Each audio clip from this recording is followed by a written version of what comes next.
Video बहुत दिन बाद आ रहा है, इसके लिए मैं माफ़ी चाहूँगा क्योंकि मेरा एग्ज़ाम चल रहा था। जैसा कि मैंने आप लोगों को बताया था कि मैं गांव से शहर में रहता हूं पढ़ने के लिए और मैं गांव जा रहा था। मैं ट्रेन से अपने गांव जा रहा था और मैंने टिकट नहीं ली थी। तो मैं ज़्यादातर अगर विदाउट टिकट रहता हूं तो एसी वाले कोच में चढ़ जाता हूं क्योंकि वहां पर टीटी बहुत कम आते हैं। और मैं जाकर अंदर और एक सीट पर बैठ गया और मेरे जो सामने वाला सीट था उसके बगल वाले सीट पर मैंने देखा कि एक लड़का और एक अंकल बैठे हुए थे। अंकल बहुत ही ज़्यादा स्मार्ट थे और वो दोनों एक दूसरे से चिपक कर बैठे थे।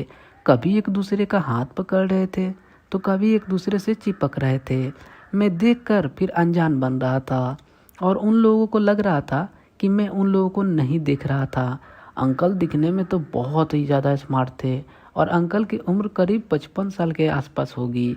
लड़का मेरे ही उम्र का था पर लड़का देखने में अच्छा नहीं था, लेकिन लड़का देखने से बहुत ही बड़े घर का लग रहा था। मैं बार बार उधर ही देख रहा था। अंकल ने मुझे देख लिया था कि मैं उनको ही देख रहा हूँ। फिर अंकल और मैं एक दूसरे को देखने लगे। अंकल भी बार बार मेरी तरफ देख रहे थे। अंकल ऐसे देख रहे थे जैसे कि मैं उनको बहुत पसंद आ गया हूँ, पर वो लड़का था जिसके वजह से वो डर रहे थे। मैं अंकल को बहुत पसंद आ गया था, पर क्या करता, वो लड़का भी था जिसके वजह से अंकल डर रहे थे। मौका था पर मैं कुछ कर नहीं पा रहा था और मेरा स्टेशन भी आने ही वाला था। तभी मैंने देखा कि वो लड़का उठा और फ़ोन से बात करते हुए बाथरूम के तरफ चला गया। अब मैं और अंकल पूरा एक दूसरे के तरफ ही देख रहे थे और मेरा शरीर भी काँप रहा था।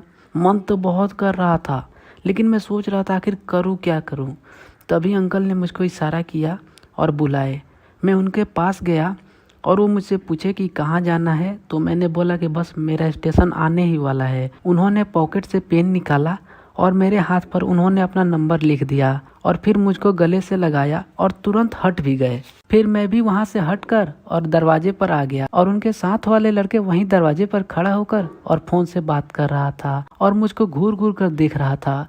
पर मेरा स्टेशन आ गया था। मैं उतरा और उतर कर अपने घर चले आया। मैं बहुत खुश था। मैं घर गया और उस दिन नहीं बल्कि उसके अगले दिन मैंने उन अंकल को व्हाट्सएप पर मैसेज किया क्योंकि वो बोले थे मुझको कि वो लखनऊ रहते हैं और मुझको लगा था कि अगर मैं आज मैसेज करूँगा तो वो लड़का भी देख सकता है। फिर मेरी और अंकल की बात होनी शुरू हो गई। अंकल थे मेरे ही ज़िले के, पर वो लखनऊ में ही रहते थे और वो गाँव आए थे घूमने के लिए। अंकल बहुत बड़े बिजनेसमैन थे और मैंने अंकल से उस लड़के के बारे में भी बात किया।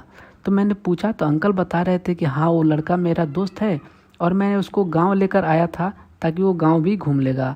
फिर हमारी बात होने लगी और कुछ दिन बाद वो लड़का जो उनके साथ था उसने मुझको कॉल करके गाली देने लगा और मुझको धमकी तक देने लगा। वो शायद नंबर अंकल के फ़ोन से निकाल लिया होगा। मुझको बहुत गंदी गंदी गालियाँ देता था और मैं कभी कभी सोचता भी था कि मैं गलत कर रहा हूँ उस लड़के के साथ, लेकिन वो लड़का कभी भी मुझसे प्यार से बात नहीं किया था और शायद मैं अंकल को छोड़ भी देता, पर ये लड़का मुझको इतना ज़्यादा गाली दे दिया था कि मैं अब तो बिल्कुल भी नहीं छोड़ने वाला था। और उस लड़के ने मेरा नंबर कहीं डाल भी दिया था, जिसके वजह से मैं इतना ज़्यादा परेशान हो गया। मुझको दिन दिन भर कॉल आने लगे।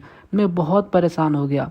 फिर मैंने अपना नंबर भी चेंज कर दिया और अंकल को कॉल करके अपनी बातें बताया और मैं उस वक्त बहुत रो रहा था। फिर अंकल ने मेरे वजह से उस लड़के को छोड़ दिया और फिर हमारी बात मिलने के लिए हुई अंकल से। तो अंकल ने मेरे आने और जाने का टिकट किया और कुछ पैसे भेजे। मैं लखनऊ गया। मैं जाकर वहाँ उतरा तो अंकल मुझको रिसीव करने के लिए आए हुए थे। मैं गया, अंकल के कार में बैठा और फिर अंकल मुझको एक फ्लैट पर लेकर गए जहाँ पर और कोई था ही नहीं। मतलब और अगल बगल लोग थे लेकिन उस फ्लैट पर कोई नहीं था। मैं अंकल से पूछा भी तो अंकल बोले कि यहाँ पर मेरा 3-4 फ्लैट है और हम लोग एक घर में रहते हैं, तो ये फ्लैट खाली है। हम लोग उस दिन रात भर एक साथ उसी फ्लैट में रहे। रात भर बहुत ज़्यादा मस्ती किए। अंकल दोनों लाइक करते थे तो हम दोनों ने खूब इंजॉय किया। फिर उसके अगले दिन सुबह में अंकल ने मुझको दिन भर पूरा लखनऊ शहर घुमाया और शाम को मेरा ट्रेन था तो मैंने ट्रेन पकड़ा और वापस अपने गांव आ गया।